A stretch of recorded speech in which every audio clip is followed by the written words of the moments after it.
আলাইকুম ওয়া রাহমাতুল্লাহ।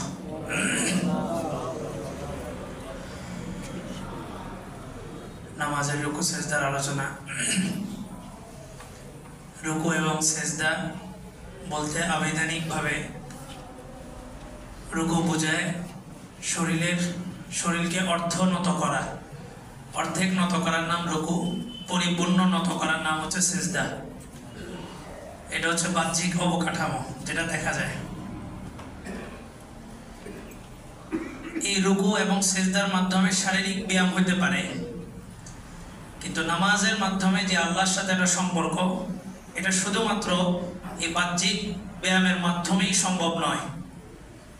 যতক্ষণ পর্যন্ত রুকু এবং সেজদার বাস্তব নমুনা না জানা যাবে, বাস্তবতা থেকে যতক্ষণ পর্যন্ত উপলব্ধি না হবে যে কেন রুকু দিচ্ছি, কেন সেজদা করতেছি, ততক্ষণ পর্যন্ত এই নামাজ, যেটাকে হাদিসের ভাষায় বলা হয়েছে as-salatu mi'rajul mu'minin,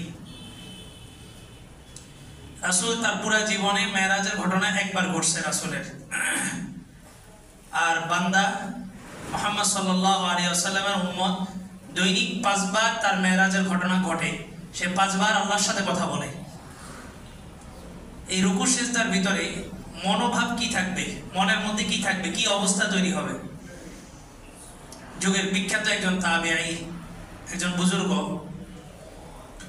নাম ইব্রাহিম ইবনে আদহাম, অনেক বড় একজন বুজুর্গ ছিলেন। ইব্রাহিম ইবনে আদহামকে একজন প্রশ্ন করলো যে আমি গুনাহ ছাড়তে চাই, কিন্তু গুনাহ ছাড়তে পারি না। কোন কোন কিতাবে এমন আসছে যে একজন নাস্তিক প্রশ্ন করছে যে আল্লাহ তো তকদির লিখে রাখছে, আল্লাহ যদি আমার তকদিরে জাহান্নাম লিখেই রাখে, তা আমি তো জাহান্নামেই যাব, ওখান থেকে বাঁচার তো আর কোনো উপায় থাকবে না। আর কোন কোন কিতাবে আসছে একজন আসলেই একজন দিনদার লোক প্রশ্ন করছে যে আমি গুনাহ থেকে বাঁচতে চাই, কিন্তু বাঁচার কোনো উপায় খুঁজে পাই না। তো ইব্রাহিম ইবনে আদহাম রাহমাতুল্লাহ আলাইহি বললেন যে আমাকে 5টা প্রশ্নের জবাব দাও, যদি সঠিক জবাব দিতে পারো তবে আমি তোমার জন্য একটা গুনাহ থেকে বাঁচার একটা ফর্মুলা বলে দেব। 1 নম্বর প্রশ্ন, তুমি যদি গুনাহ করো তো তুমি আল্লাহর রিজিক খাওয়া বন্ধ করে দাও। তো সে বলে এটা তো আমার দ্বারা সম্ভব না, এটা তো কঠিন, কারণ আমাদের রিজিকের ব্যবস্থা কে করতেছেন? আল্লাহ করতেছেন। তো ইব্রাহিম ইবনে আদহাম রাহমাতুল্লাহ আলাইহি বললেন যে তুমি আল্লাহর দেওয়া রিজিক খেয়ে আল্লাহর আবার নাফরমানি কিভাবে করো? তো ঠিক আছে, একটা কাজ করো, রিজিক যেহেতু আল্লাহ কাফেরকেও দেয়, মুসলমানকেও দেয়, সবাইকে দেয়, এই জন্য আল্লাহ রাজ্জাক। আল্লাহ যদি শুধু মুসলমানকে রিজিক দিতেন তাহলে আল্লাহ রাজ্জাক হইতেন না। আল্লাহ কাফের, মুশরিক, বেঈমান, খ্রিস্টান, ইহুদি ধর্ম, সব ধর্মের মানুষকে আল্লাহ রিজিক দেন, এই জন্য আল্লাহ রাজ্জাক। তো ঠিক আছে, তুমি আল্লাহ রিজিক খাইতেছ, রিজিক যেহেতু সবাইকে দেয়, তো এক কাজ করো, তুমি এমন জায়গায় যে গুনাহ করবা যেই জায়গার মালিকানা আল্লাহর নয়, যে জায়গাটা আল্লাহর মালিকানার মধ্যে নেই। তো বলে যে এটা তো তার চাইতে বেশি কঠিন, কারণ পুরা পৃথিবীর সমস্ত জায়গার মালিক কে? আল্লাহ। তো বলে যে আল্লাহর রিজিক খাবা, আল্লাহর জায়গায় থেকে আবার আল্লাহর নাফরমানি করবা। আচ্ছা ঠিক আছে, তাহলে বাদ দাও, এমন একটা জায়গায় যায় নাফরমানি করবা যেখানে তোমাকে আল্লাহ দেখে না। তো বলে যে আগের 2টার চাইতে এটা তো আরো বেশি কঠিন। ইব্রাহিম ইবনে আদহাম বলেন যে নিমু খারাপ, তুমি আল্লাহর রিজিক খাইতেছো আল্লাহর জমিনে, আবার আল্লাহকে দেখে নাফরমানি কিভাবে করো? আল্লাহ তো আমাকে দেখতেছেন, আল্লাহ রিজিক খাইতেছি, আবার আল্লাহর জমিনে আছি, আল্লাহ দেখতেছেন, আল্লাহকে দেখে আমি কি করতেছি? নাফরমানি করতেছি। মালিককে কর্মচারীরা ফাঁকি দেয়, এটা মালিক অপরাধ মনে করে না।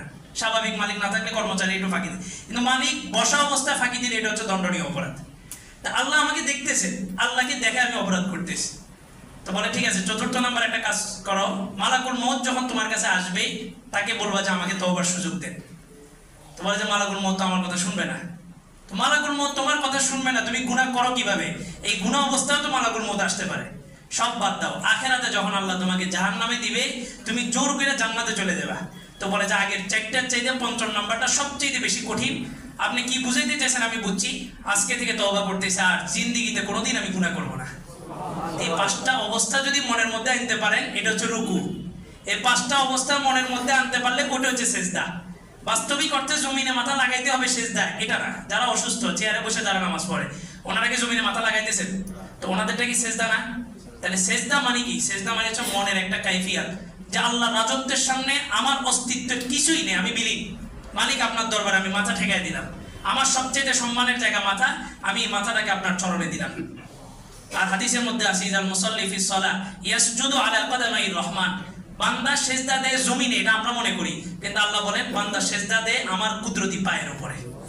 এই অবস্থানটা তৈরি করে একটা সেজদা দেন, সেজদা থেকে ওইটা বলতে পারবেন যে জীবনের মতো মনের মতো একটা সেজদা দিছি। কিন্তু সারা জীবন কত বছর নামাজ পড়তেছি, কোনোদিন একটা সেজদা দিয়ে তো মনে তৃপ্তি আসেনি। আল্লাহ কথাগুলো বলনেওয়ালা শুননেওয়ালাকে আমল করার তৌফিক দান করুন।